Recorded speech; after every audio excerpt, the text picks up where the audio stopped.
It's a topic that frankly isn't talked about enough, even though every single woman will go through menopause. Oh yeah, and I believe I'm in perimenopause. So to break it down for us and help us to destigmatize it, we have our 9 News medical expert, Dr. Payal Kohli.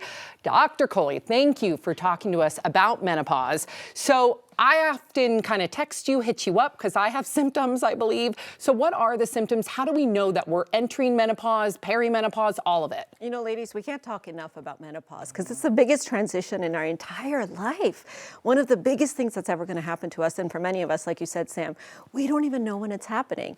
So age is the biggest sort of marker. So between the age of 45 and 55 is when most women will go through menopause. The average age is about 51, but some of us could go a little bit early, and there's many different factors that go into that.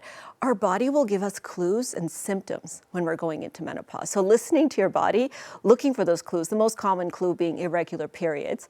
You're either having a lot, very close together, they're really heavy, you're skipping a lot. Now it's important to make sure you're not pregnant if that's happening, because in your 40s you can still obviously get pregnant. Even during perimenopause you can get pregnant. But if that's not the case, and you might be experiencing other symptoms such as vaginal dryness, hot flashes, Irritability, mood swings.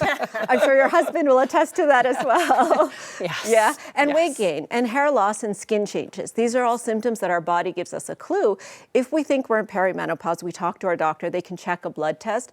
If it's elevated only once, it might not mean anything, but if it's persistently elevated, it's called the FSH test. That means you're in menopause. You've skipped a period for a year. That's menopause. Whoa. But what about hormone replacement? Because it feels like there's so many forms now. There's pills, there's creams, like how? Some are natural, some aren't. This is a really, really scary thing that people are thinking, oh, well, if I go into menopause, I want to still look younger and have my hair, and so let me just go on hormones, right? And it's a medical treatment that has a lot of risks. So when I decide when I'm putting a woman on hormone replacement therapy, I say the who, the why, and the when. So who? Is it a woman who has chronic medical problems, like she's had breast cancer or heart disease?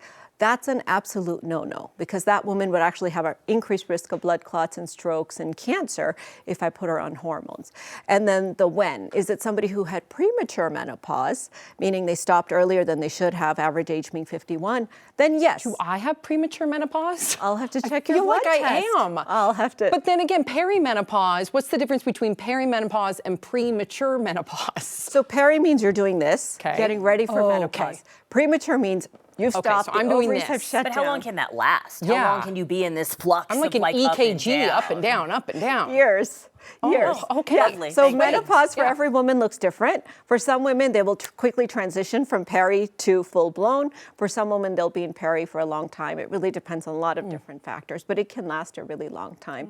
But if you're thinking about going on hormones, make sure you do it short term. Make sure you don't have chronic health problems, and talk to your doctor before you go to some osteopathic clinic and get whether it's estrogen or testosterone pellets, because these can have real risks. Yeah. Well, thank you for having this conversation with us, because I feel like we destigmatize it amongst ourselves, and we can start having this conversation with men, right? And like They need to bring be them aware. into the conversation. Yes. 100%. Yes, they It don't. happens to us, it happens to our families. Thank you. Okay. Thank you, Alex. Yeah, Well, you and heard it's that, not Mark?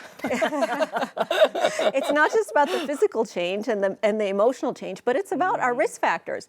After menopause, we got a target sign on us, so we need to make sure we're on top of our preventive screenings, we're keeping up on that weight gain, and we're staying active and healthy. Thank you so much, Dr. Kohli, for all your insight. Kathy, what's coming up in weather?